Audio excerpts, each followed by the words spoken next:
এই মন্ত্রণালয়কে আরও জনগণের কাছে আরও বেশি ভালোভাবে তুলে ধরে আমরা মুক্তিযুদ্ধকে তার যথাযথ সম্মান প্রদর্শন করতে চাই।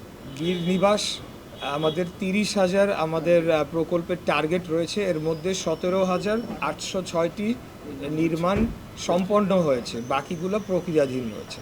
ওনাদের সুনির্দিষ্ট কোনো প্রস্তাবনা ছিল না, তবে ওনারা আমাদের যে চলমান প্রকল্পগুলো রয়েছে এবং যে কার্যক্রমগুলো রয়েছে সেগুলোকে কিভাবে আমরা সঠিকভাবে পরিচালনা করছি এবং আগামীতে করতে পারি সেই আলোকে ওনারা আমাদেরকে কিছু পরামর্শ দিয়েছেন। কারণ আমরা যে প্রকল্পগুলাই নেই এটা কিন্তু বাস্তবায়ন হচ্ছে মাঠ প্রশাসনের মাধ্যমে, আমাদের কিন্তু ফিল্ড অফিস নাই মুক্তিযুদ্ধ বিষয়ক মন্ত্রণালয়ে।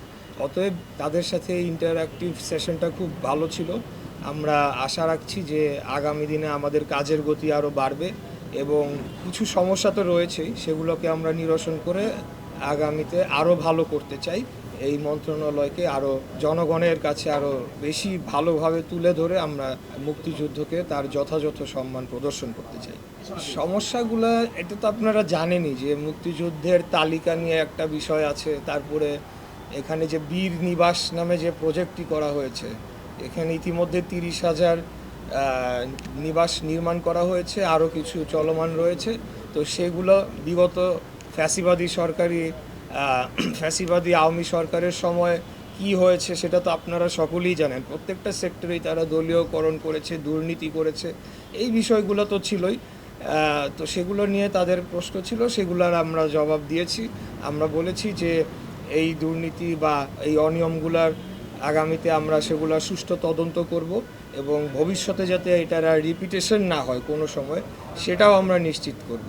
এর পাশাপাশি 2024 সালে যে গণঅভ্যুত্থান হয়েছিল সেখানে আমরা জুলাই যোদ্ধাদের জন্য কি করছি সেটার বিস্তারিত আমরা তাদেরকে জানিয়েছি। বিকাশ পেমেন্টে 10,000 টাকার বেশি অফার, শপিং চলছে তো। এবং তাদের সহযোগিতা কামনা করেছি যে তাদের মাধ্যমে আমরা এটিকে যাতে বাস্তবায়ন করতে পারি। বীর নিবাস আমাদের 30,000 আমাদের প্রকল্পের টার্গেট রয়েছে, এর মধ্যে 17,806টি নির্মাণ সম্পন্ন হয়েছে, বাকিগুলো প্রক্রিয়াধীন রয়েছে।